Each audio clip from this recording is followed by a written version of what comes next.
I'm Erica Strasburger, member of Pittsburgh City Council, and I want to welcome you to Navigating the New Norm in the COVID Era. We all know that the last year has devastated certain sectors of the economy and certain businesses. Entertainment, hospitality, travel, chief among them. And while many people have had to be adaptive and had to be nimble to adapt to these circumstances, moving their tables and chairs outside so their patrons can eat outside, changing up their business to make face masks, moving more of their business online. Unfortunately, that hasn't been enough for some business owners, and they've had to close. We also can't ignore the headlines and the lived reality of a related emergency, and that's the sheer number of women who have left the workforce.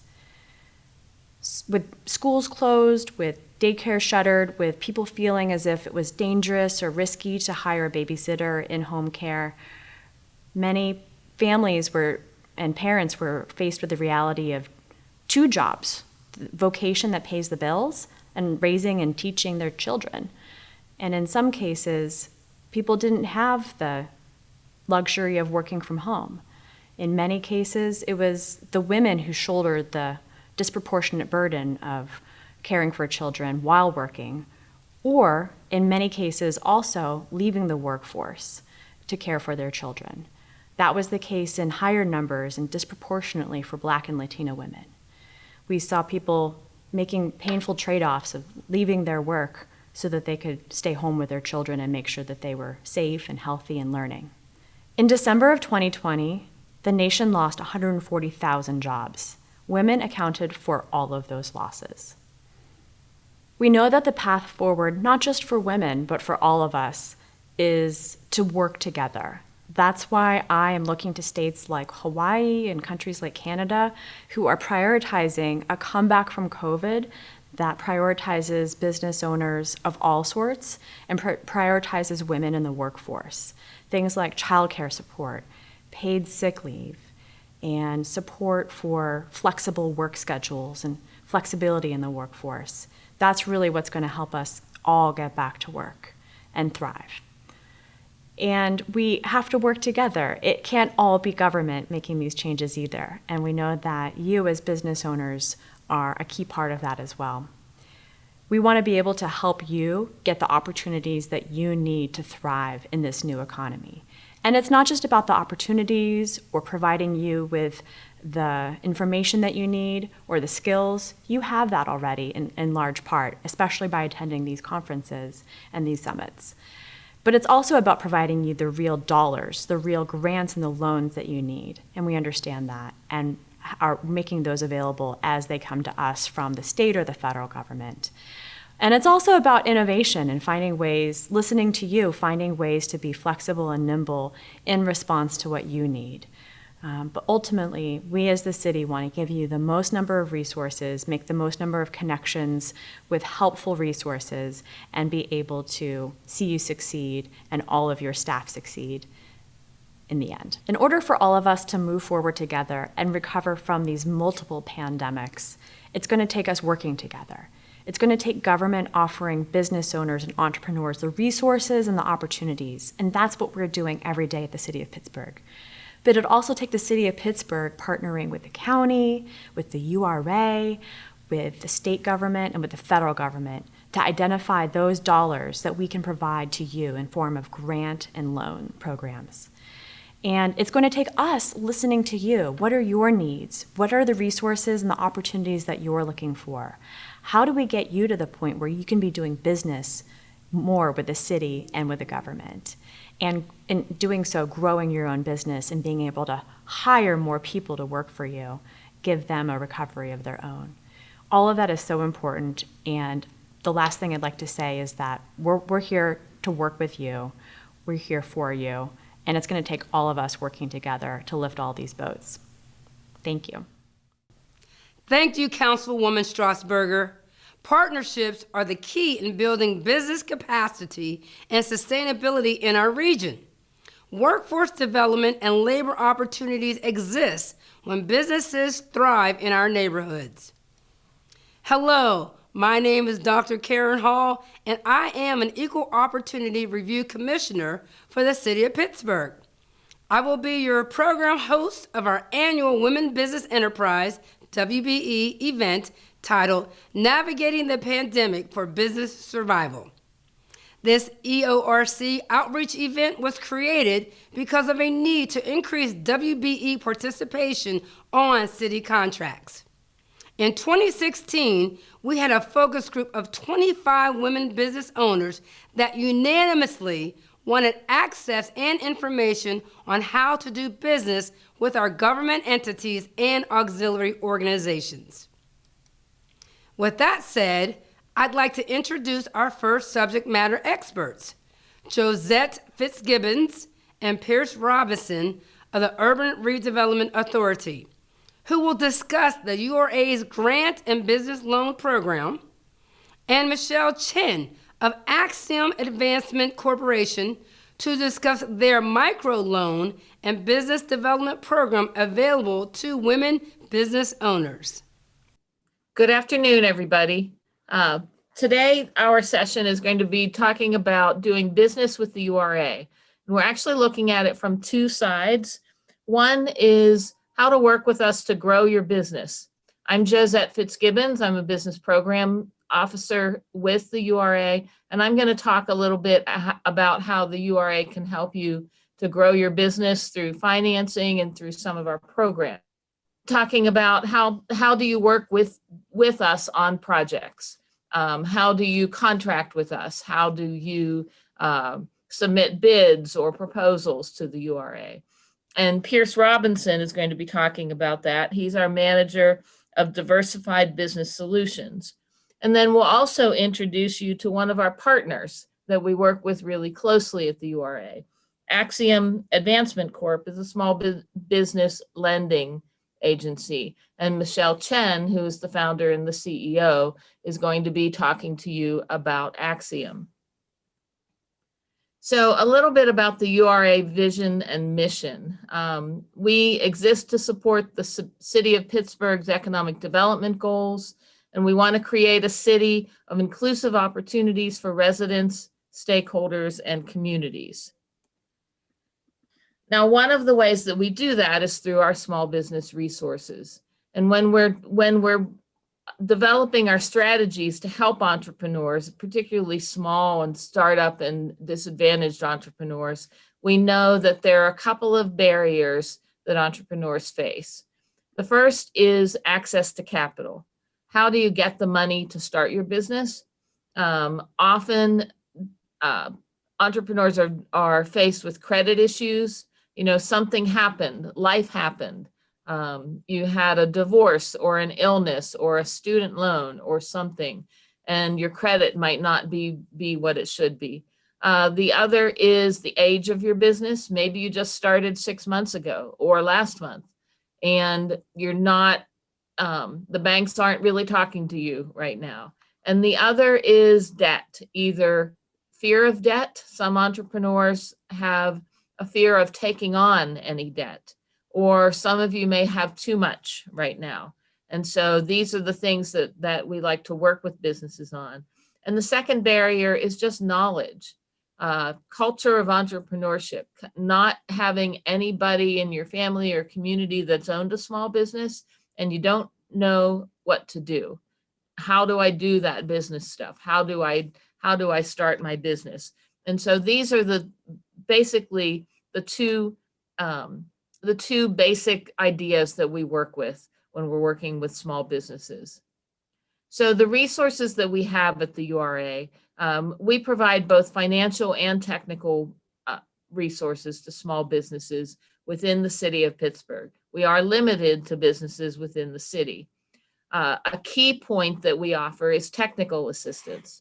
Before we even offer any kind of financial assistance, before we work with you getting through one of our loan programs, we want to know how your business is doing and how can we help you get your business to the point where you're ready to have financing and where you're able to do that. And sometimes all a business needs is some assistance in, getting the books in order or getting getting your products priced correctly, or getting online. We also have a couple of programs that we help businesses with. We have a Get Online, Grow Online program that helps businesses to do e-commerce more efficiently. Then we also have financing products and services to help you expand. We can help you finance building a new facility to accommodate your expansion, move into a new space. You might need some working capital to underwrite your growth. You might need to purchase some new equipment. Maybe you have a restaurant and you need a new stove or something like that. And those are the things that we can help with. So one of the ways that we help is we have a nonprofit affiliate community development financial institution, CDFI, called Invest PGH. Invest PGH is relatively new, just formed this year, and it enables us to have a little bit more flexibility in working with clients and financing. Through Invest PGH, we have two programs. One is our micro enterprise loan program. Some of you may already be familiar with it. It is financing for startups and small businesses that need capital to launch or grow your business. It's up to $30,000. It's actually $5,000 to $30,000 for working capital, equipment, inventory, leasehold improvements. It's a very low interest rate. And one of the great things about the microloan program is that we are very flexible on your credit score.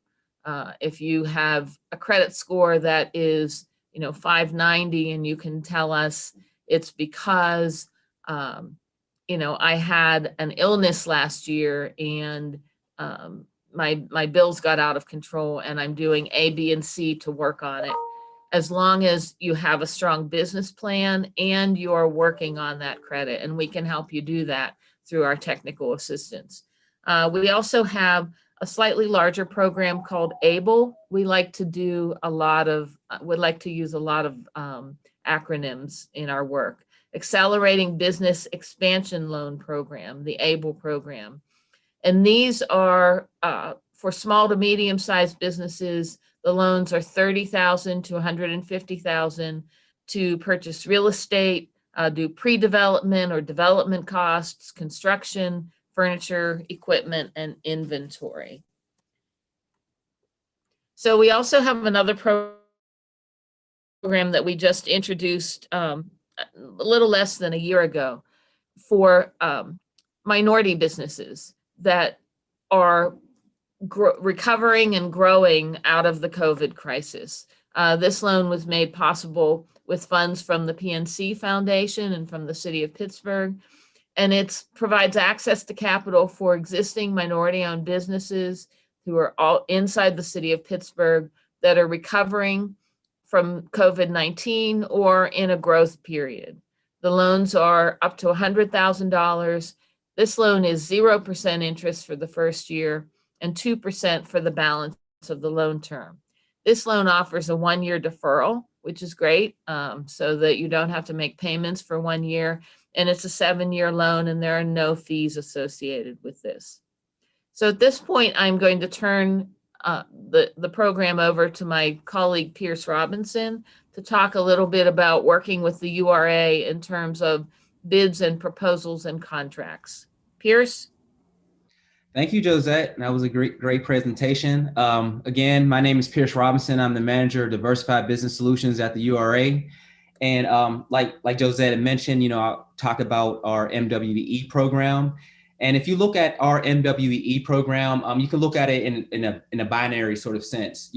On one side, we have the focus of making sure that we are working with developers and contractors to meet the goals of 18% MBE and 7% WBE. And on the other side, we're making sure that we are, creating an environment that allows MWBEs, all across the city to be able to access the resources, technical and financial resources they need in order to take their business to the next level. So some of the things that we do, in terms of helping to meet those goals is we help firms navigate the certification process to be either self-certified through the URA to work on URA projects, or even all the way up to the state certification in order for them to participate in any public development through any government agency in the region. We also have a lot of workshops and seminars and different things like that, just to make sure that businesses who come to us are able to be equipped with, the different bids and the different opportunities that come, not necessarily just from the URA, but through our partners as well.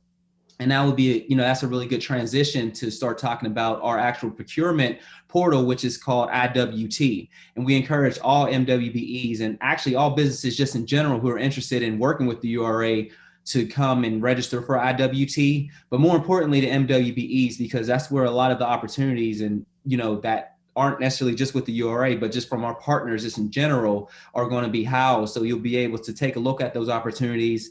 You'll be able to respond to the URA opportunities directly through IWT, but the announcements section will be the where we post opportunities from our partners, and there will be links and information on how to respond to those directly as well. So I encourage everyone to any business in the region who's looking, and it's not just construction either, because I know that's a misconception that only thing that we do is construction, but we have opportunities that go across all industries. So please come and sign up for IWT so you can get on that list to be first in line when those opportunities are released. And another thing too is that we always have all of our open bids and open opportunities on our pages. So if you take a look at ura.org/pages/proposals and bids, you'll be able to see all the open RFPs and RFQs that are available for businesses to take part in. And of course, we welcome you to come and just navigate, our regular website, www.ura.org, just to see everything that the URA is up to, the different things we're working on, and also the different products and resources that we have for homeowners as well as small businesses in the city of Pittsburgh. One of the things I'm tasked with, and my team, is making sure that we provide, a lot of resources and as well as education to business owners who are looking to grow and expand in the city of Pittsburgh, specifically focused on MWBE. So we have a lot of webinars that cover, a variety of topics. We have webinars, with some of our partners, talk about the opportunities they have for MWEs. We have our own, webinars in terms of just some of the resources that we offer to MWBEs. And so it'd be a good thing to just make sure that you get in touch with us, just so you can stay abreast on what the different opportunities that are coming down and, from us and our partners. So, reach out to me, probinson@ura.org, as well as, reach out to Josette to find out about some of the loan products that she had mentioned and just some of the technical resources just to help your business in general. And her email is jfitzgibbons@ura.org. So you please reach out, make sure that you check back to the pages to find out about the opportunities, make sure you sign up for IWT, and we will definitely be looking forward to speaking with you very soon. And at this point, we will turn over to Michelle. Thank you, Pierce. So my name is Michelle Chen, and I am the CEO and founder of the Axiom Advancement Corporation. We are a new microloan fund that's located in the Hill District in the Energy Innovation Center. And I like to look at the URA as kind of a parent company for us, not just a partner, because the URA was our first investor. And as a microloan fund, we are intentionally focused on serving minority and women-owned businesses. It's in our mission, it's what we do, it's what we focus on. And I think that it's very important that, as Josette was pointing out, it's so important to provide access to capital to that specific demographic. And we offer several loans, and even we have a line of credit that we offer to subcontractors. These are microloans from $5,000 to $20,000, and we are able to be flexible in the terms that we offer. And we also offer technical assistance. And that may be workshops. We have one-on-one counseling for our applicants. And this starts at the pre-loan process. And so from the moment that you submit a preliminary application, we're then meeting with you in a consultation, finding out where your business is.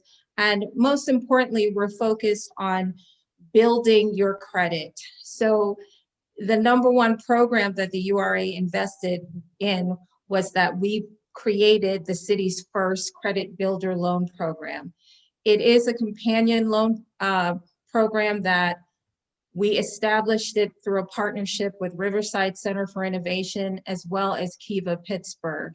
And I think that was the greatest combination that we could have because we all had the same mission and we're all focused on serving the same demographic.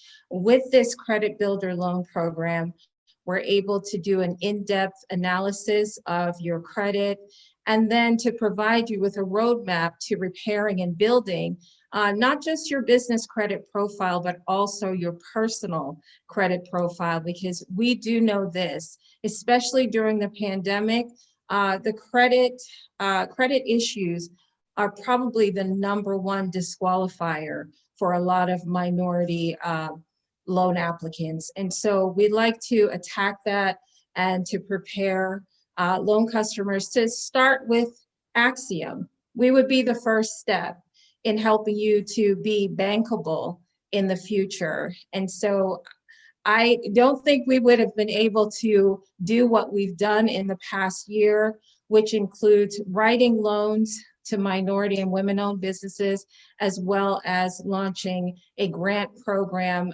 without the URA support. Josette in particular has been a great support to us in providing opportunities. And so basically, we are also an emerging CDFI, and we exist because representation matters now more than ever. It is important for us to help our own and to own our own. And so we'd like to just focus on being able to be a part of revitalization and be a part of providing access to capital for entrepreneurs and small businesses in underserved communities. And at this time, I would like to just encourage all of you to reach out to us, to stay connected. It is very difficult to be an entrepreneur and a business owner by yourself. With the resources that the URA has and with Axiom's resources as well, it's important that you take advantage of all of that.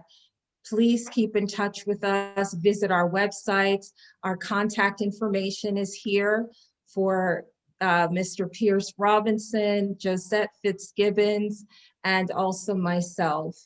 And we thank you so much for taking the time to attend. And I'll turn it over to you, Josette. Yeah, just in conclusion, thank you everybody for taking a look at our presentation. And again, if you have questions or need anything, don't hesitate to get in touch with us. Thank you. Thank you, Josette, Pierce, and Michelle, for sharing their programs and services in a way that all of us can understand and use in times like these. We appreciate your commitment to our women-owned minority businesses in this region. Unfortunately, we lost a major champion of the WBE movement a few weeks ago. Joanne Peterson was an advocate for inclusion and equity in the government contracting space. Let's give her a moment of silence in her honor.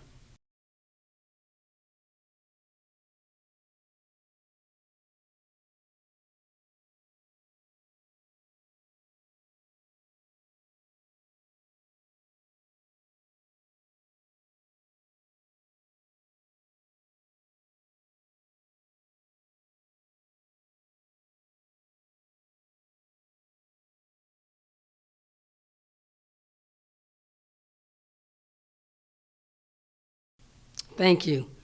Let's move on to our external partners, Bridgeway Capital, Sean Thomas and Talfa Harris will share with us Bridgeway's financial products specifically for WBEs and small business owners in our region. My name is Sean Thomas. I work for Bridgeway Capital, and I am the entrepreneur lending director. I'm here to discuss and talk about Bridgeway Capital. Who are we? Bridgeway Capital is a nonprofit and community development financial institution. We work to combat injustices and advance opportunities by building capacity, investing capital, and developing underserved areas to grow businesses and revitalize communities. What type of lending do we do? As a mission-driven lender, Bridgeway provides financing for small businesses and real estate projects that create social and economic impact. The project we fund provides opportunity for economic mobility, create jobs, revitalize neighborhoods to build a more inclusive and stronger local government. So, how to find a lending partner? One of the things is there's several different lending options out there. You have commercial banks, we have crowdfunding, and we have community development financial institution, which is Bridgeway Capital. One of the things about Bridgeway Capital, or CDFIs, we lend with a social mission to increase access to fair financing options and create economic opportunities. We work in communities that have distress. We try to create businesses in communities, projects with nonprofits, and we also have flexible financing. What are funds typically used for? So, working capital for operating expense, startup capital to launch a new business, growth capital to expand, purchase equipment, and also purchase or renovate real estate. What do you need to get started? First, you need a business plan, a vision statement or a project and use of funds, and also financial projections. How can I increase my loan readiness? Well, small business development centers can help, business incubators, accountants and other consultants, and Bridgeway Entrepreneurship Hub. So I would like to introduce Talfa Harris, who will speak more on the Bridgeway Entrepreneurship Hub. Hi everyone, I'm Talfa Harris, the Entrepreneurship Hub Manager at Bridgeway Capital. We help small businesses navigate entrepreneurship. We provide guidance and services that can help small businesses access capital and maximize growth opportunities. The Hub offers business guidance, consulting services, educational workshops, cohort-based accelerator programs, and networking events at no cost to participating businesses. We help in 4 main areas: accounting, marketing, business strategy, and legal. For accounting, we can help you learn how to sustain cash flow and generate strong financials that allows you to grow year after year. This also involves training in QuickBooks, bookkeeping, learning financial statements, and more. For marketing, we can help you with your brand development, photography services, website development, and developing a marketing plan as unique as you. For business strategy, when you need a sound business model to launch a business plan for the next level of growth, you can come to us. This also involves helping you grow your sales pipeline and networking. Lastly, the category of legal. When a legal advisor is needed to help chart the way for filings, contracts, agreements, and more, we're here for you. We can help with contract agreements, operating agreements, sales agreements, and much more. That's all of our business assistant services, but we also focus on industry specifics. We have Building Inclusive Development Program, or BID, which focus on the bidding and construction industries or contracting industry, anyone basically that can bid on a large contractor opportunity. We assist with learning how to estimate and bid for up to 4 bids and provide you with a consultant who will help you with project management, financial strategy, and overall submitting bids and winning them as well. We've just launched our Open for Business program, which is in partnership with Paramount, and that provides all of our business assistance services, but also has a special focus on those that have been impacted by COVID. So we also provide COVID space redesign. And lastly, we have our Healthy Foods Retailers and Business program that focuses on healthy food stores who are providing healthy foods in a food desert location. And this focuses specifically on the industry of healthy foods. I'll bring it back to Sean Thomas. So what is the process to apply for a Bridgeway loan. One is get started. Number two is tell us your vision. Number three would be we walk through the process. Number four, review your application. Number five was get approved. And number six is to close your loan. Get started with your application. Complete a loan inquiry form to start the application process. One of the things is, what should I be prepared for? So you would look at the personal guarantee and pledge collateral, to answer questions throughout the process, for multiple steps within the process application. Do not wait until it's an emergency to apply. Tell us your vision. We will be connected with a Bridgeway Capital Loan Officer to discuss your project, your vision, and your business needs. Walking through the process, we'll go over the documents, the loan application, the business entity, the business plan, the business financials, sources and uses of the capital that you use, personal financial information, and anything else such as a lease, invoice, or sales agreement. Review your application. The 5 C's of credit determine your loan readiness. We look at character, cash flow, capital, condition, and collateral. These are the 5 C's that we would look at as a CDFI. Get approved. What is the process for approval? It will take approximately 6 weeks for our team to review, fully submit application and documents. If conditionally approved, your loan officer will present a financial package tailored to your project needs. Your request will move into the closing condition phase. Close your loan. What is the process to close my loan? After your loans have been approved, you will receive a commitment letter. You will either agree or request to negotiate. Once the commitment has been agreed upon, there will be closing conditions established by the lender and will consist of additional information needed to close the loan. For example, we could require evidence of insurance, evidence of business registration, execute a lease agreement, and or execute a sales agreement. When will I get funded? Once all the closing conditions have been satisfied and it's time to schedule the loan closing to sign the agreement, funds are typically dispersed by ACH or wire transfer. Fees may apply for wire transfer. I would say thank you for listening to this session. Again, my name is Sean Thomas, Entrepreneur Lending Director, and Taffa Harris, Entrepreneurship Hub Manager. Thank you. Our final segment will feature an Inclusion Counts interview between Rick Williams, former Business Inclusion Manager for the City of Pittsburgh, and Anita Brattina, President and CEO of PowerLink. Ms. Brattina will also talk about a new and exciting free opportunity between PowerLink and Huntington Bank.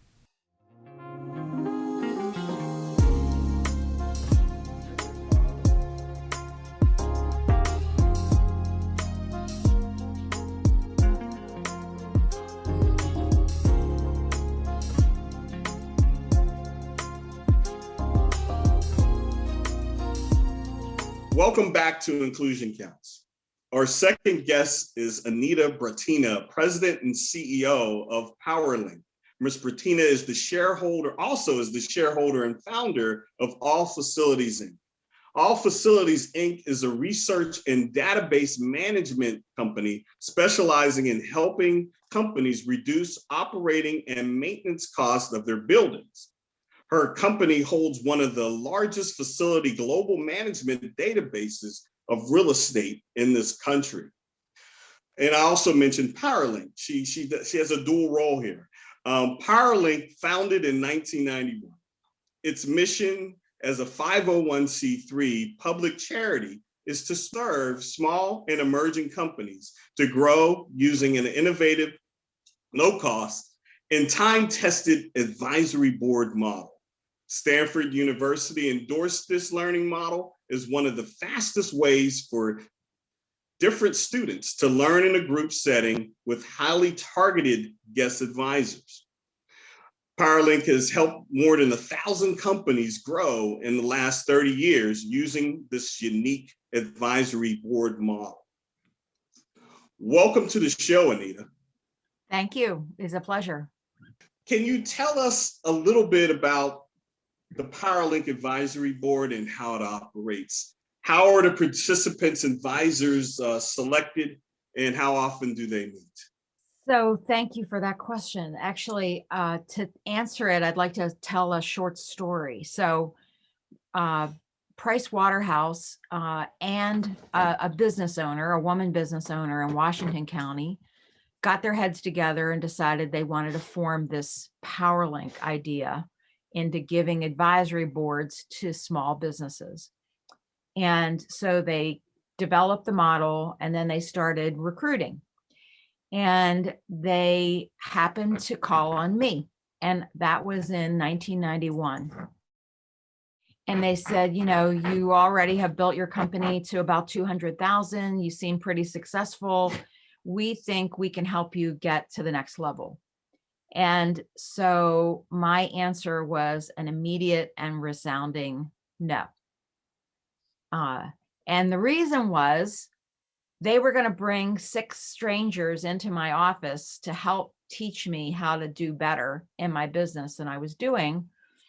And I was afraid of that. I was afraid of having a bunch of strangers find out the truth about some things that I was doing in my business that were maybe not so productive or successful.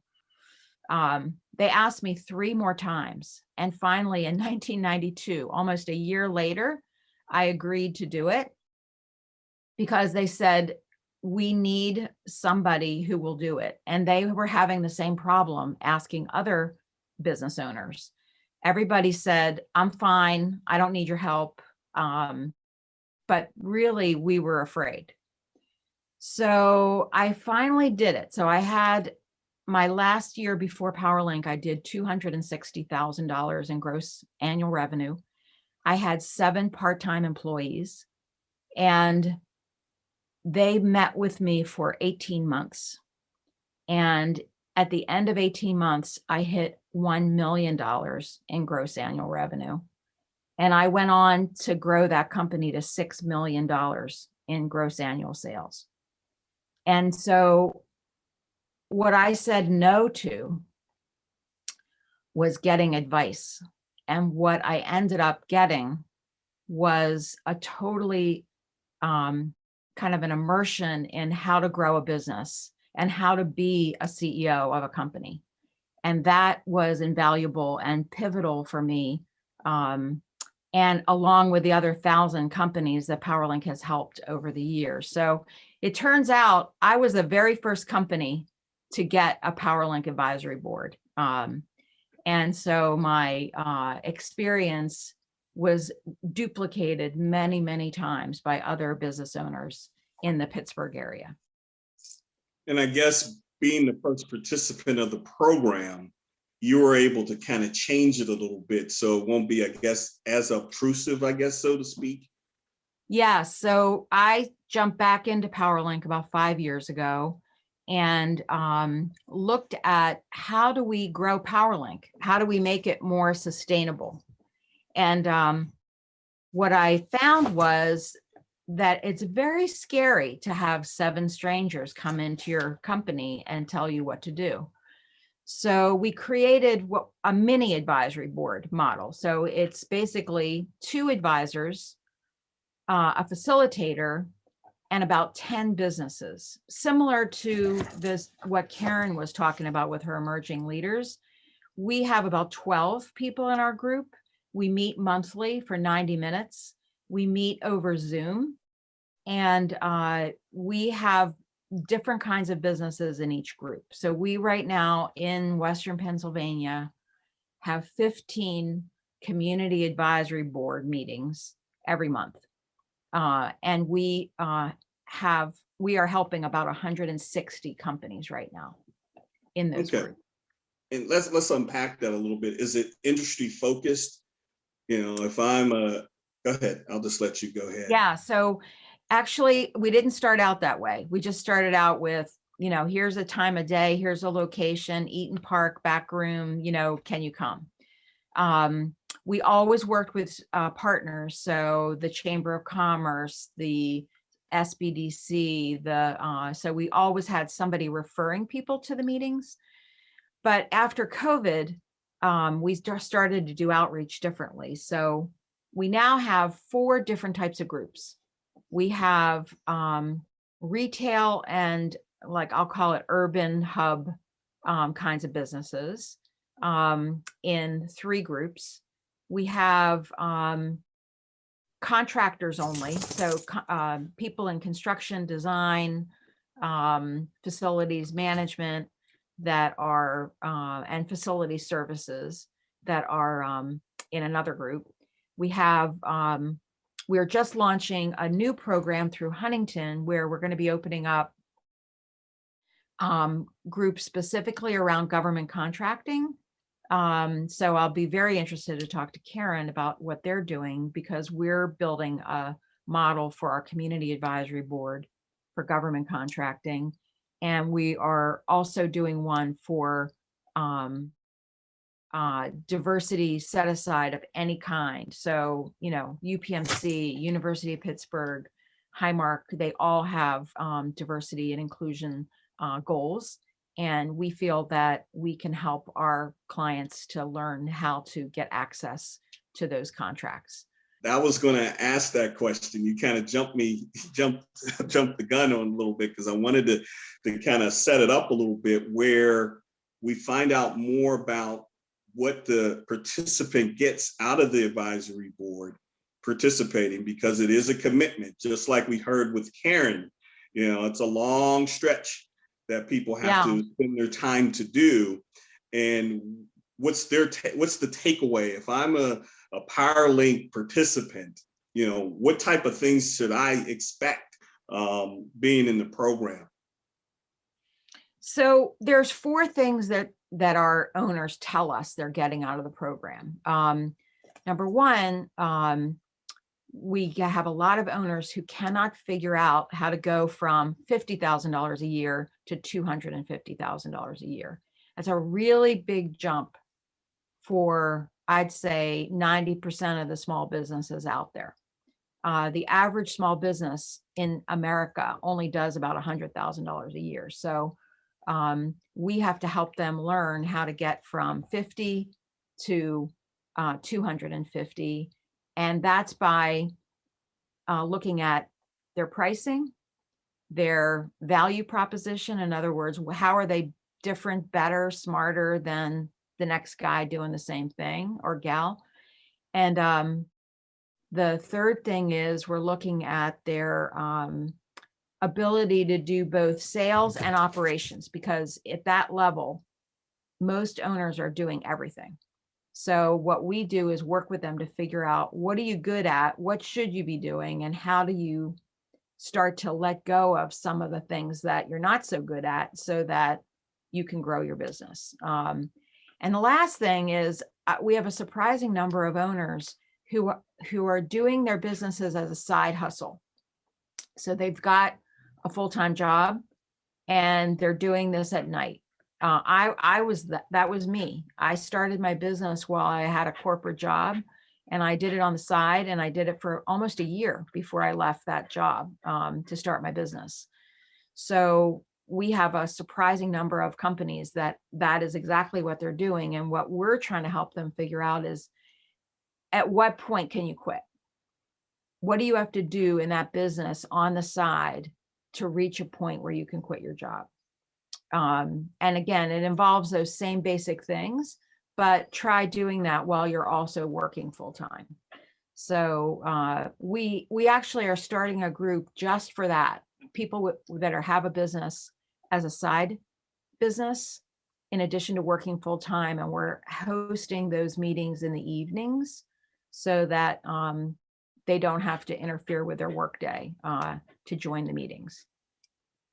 So what would be those key things for someone to make that transition for, I guess, you know, working their job and then working their business at the same time?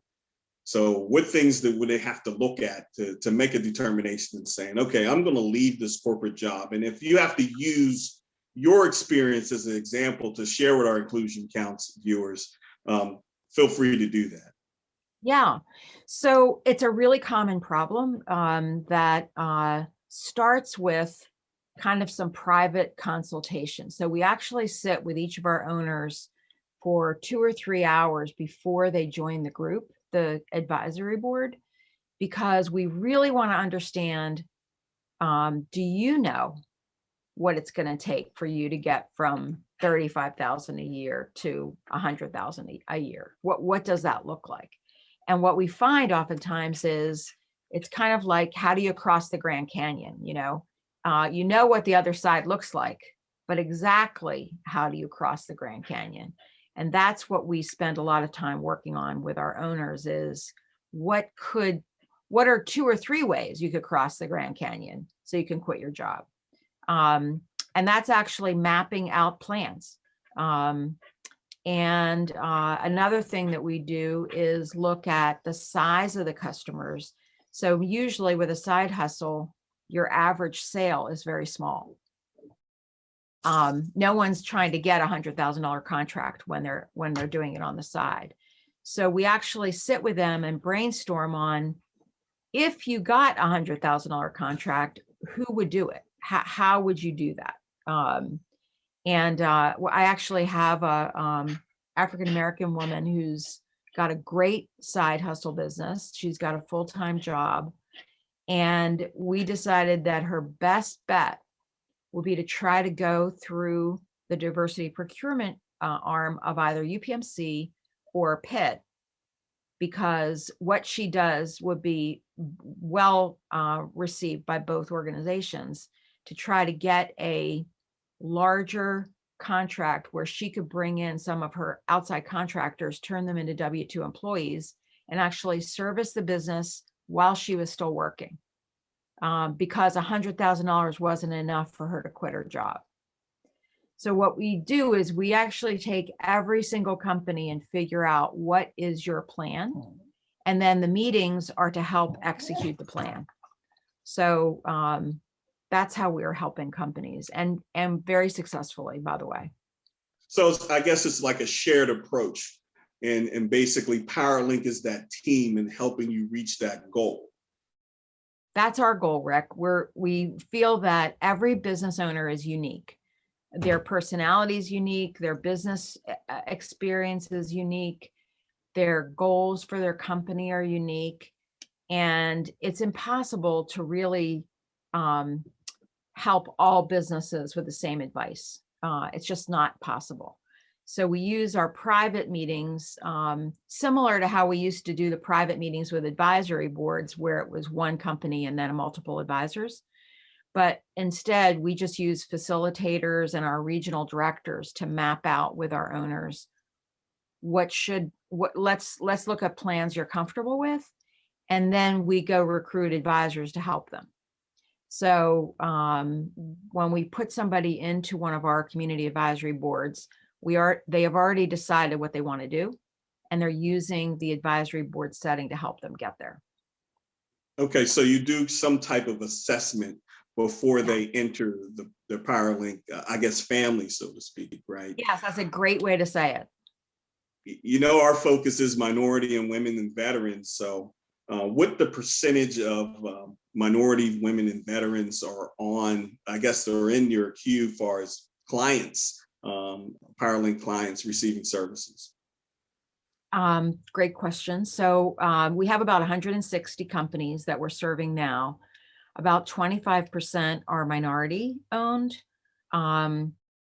In total, about 70% are woman owned, and veteran owned, I think we have one. And he's not using his certification for anything. He just happens to be a veteran. So that is an area that we would like to improve. We would like to improve at all areas. We're now, Huntington is helping us get access to other organizations that really are working very closely with business owners in communities that are African American, that are women owned. And so we're starting to work with new partners who can help us get access to people who were just like me, afraid of what we didn't know, afraid of what people would think if we were to say out loud what we were afraid of. And we are kind of gently tugging them and pulling them into our programs through new partners. Yeah, I mean, it's a safe place, and you're creating that safe place for people to vent, for people to grow in PowerLink, to provide that mentoring that's much needed Yep. for the businesses that are out there, and that's a great thing. And so, the partners, how can the various partners, what role do they play? You already mentioned the PowerLink model, so how would your resource partners come into play to help these businesses? So that's a great question also. So in different ways, but we look to, so we're starting a program in downtown Washington, PA, in Little Washington. And our partners are PCRG and the Downtown Washington Organization, which is an economic development organization there. And they work with the city of Washington. So our goal is to create at least 3 community advisory boards to serve the retail and downtown area, to serve any African-American companies that are looking for diversity procurement opportunities, and women-owned and veteran-owned. So we have like a diversity group. And then we're also looking for something I didn't mention earlier, but every life cycle of a company, they reach a point where they're ready to retire. And what we found in our market is a lot of business owners have been struggling for years to keep their businesses alive. And now they're approaching retirement and they're not sure what to do. So we've created a special group just for succession. And we will teach them the 4 or 5 ways you can exit a business, and help them, again, sit down and figure out what's their plan. And then we have some great advisors who are helping. Yeah, you allowed me to kind of sit in one of your sessions, and there was a gentleman that had a business, but he still wanted to continue to work. And I think the conversation was around succession planning and moving the business forward, still be part of the business and being able to provide that capacity to an organization to support it. So how does that element come into play as you look at a life cycle of a business, from, I guess, the startup phase? You have a couple years in, and then you have that midterm thing, and then you have that succession planning moving forward. So are you working on that element as well in PowerLink, providing that type of services? So we kind of discovered it by accident, because when you've been in business for 30 years as a nonprofit, the people that you first served in, the early years are now ready to retire. I am one of those people, right? So I've been in business for a long, long time. And I'm going to be turning 65 this year. So if I haven't been thinking about it, believe me, now I am. And what I've learned is it's a 5-year strategy. You cannot just decide, wake up in the morning and say, I'm going to sell my business, or I'm going to pass my business to my kids, or I'm going to sell my business to my employees.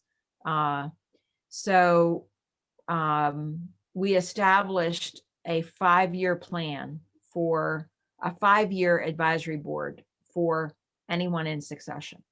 And that's how we do it. So we've put together wealth management people, attorneys, mergers and acquisition specialists, and we have a CFO type person who can help you look at your books and figure out kind of what how to value your company. And they sit in those meetings, and as we come across people that we're interviewing about their plan, sure enough, we discover it doesn't really matter where they are, downtown Washington, downtown Pittsburgh, in Chalfont, it doesn't matter. Somebody at some point says, I need to figure out a way to get out of this business. And that's where we come in. And I think we're going to continue to see that grow too. Because people get tired, of climbing up the mountain every morning. So we think we're putting together a great advisory board for that group. That's great. It seems like you're covering the whole life cycle of someone's business and someone's life. Some businesses don't, they don't want it. Their children don't want the business. They don't have an interest in it, but they still want, the business is still needed in the space. Yes. And so how do you kind of manage that? And PowerLink provides that. We're winding down a little bit as far as the end of the show. And my last question, I guess, what does inclusion mean to you? So I thought about that question a lot. I'm glad that you asked. So we are very sensitive to that, because what we found from working with women-owned businesses, from working with minority businesses, I can't really say too much about the veteran-owned yet, but every business is unique and everyone's mindset about business is unique. So what people are afraid of, I was afraid that I could not compete against a guy in the space that I was in. I thought that if I was going after a large contract, that I would lose because I was a woman. Was my mindset. That doesn't make it right or wrong. It was simply my mindset. So inclusion to me means that we somehow help you to see that there are ways to get over that. There are ways to overcome that. And there are probably more than one way to overcome it. So kind of seeing how to cross the Grand Canyon, no matter who you are, how what your beliefs are about your future success, and no matter what your capacity is. We believe that every business owner is trainable if they have a mindset that they really want to do more than they're doing now. Wow, great answer. Hopefully the city of Pittsburgh and, our Office of Equity and Office of Business Diversity will be able to help you take these businesses across the Grand Canyon.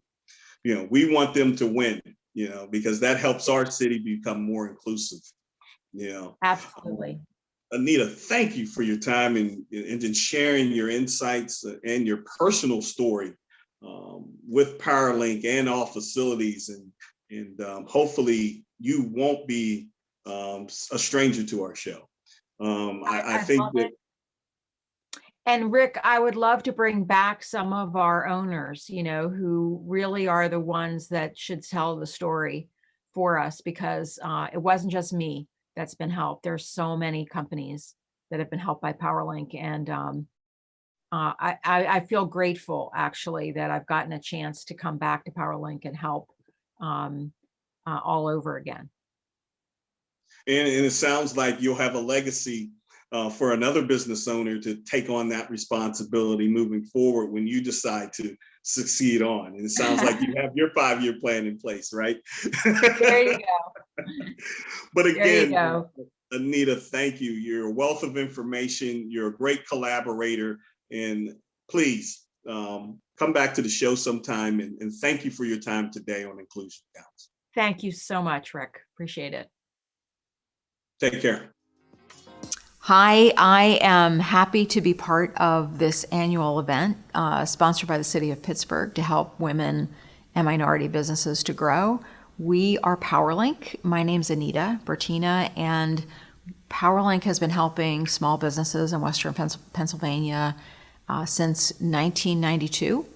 We are excited to be part of a new program that Huntington Bank is helping us with. We're going to be opening up 4 new small business roundtables for women-owned, minority-owned, and veteran-owned businesses, thanks to Huntington. And we're going to be launching it on June 1st. Our goal is to recruit 60 companies who are interested in growing and meet the qualifications. and are kind of ready to seriously grow their businesses. We're going to have 4 different types of programs, one to help people in construction, one to help people with diversity purchasing spends, one to help with just growth and profitability, and the 4th one is for succession. So somebody planning to sell their business or exit their business. We have an excellent track record with our companies and are excited to be working with you. If you have any questions about growing your business, please feel free to reach out to us through powerlink.org, and we hope you enjoy the event. To all of you who joined us today, in particular, Councilperson Erica Strasburger and all of our guests who shared their opportunities available for WBEs to obtain contracts in our region. Partnerships are the key in building business capacity and sustainability. For Rick Williams, executive producer, production manager David Feiner, I'm Dr. Karen Hall. Have a good day.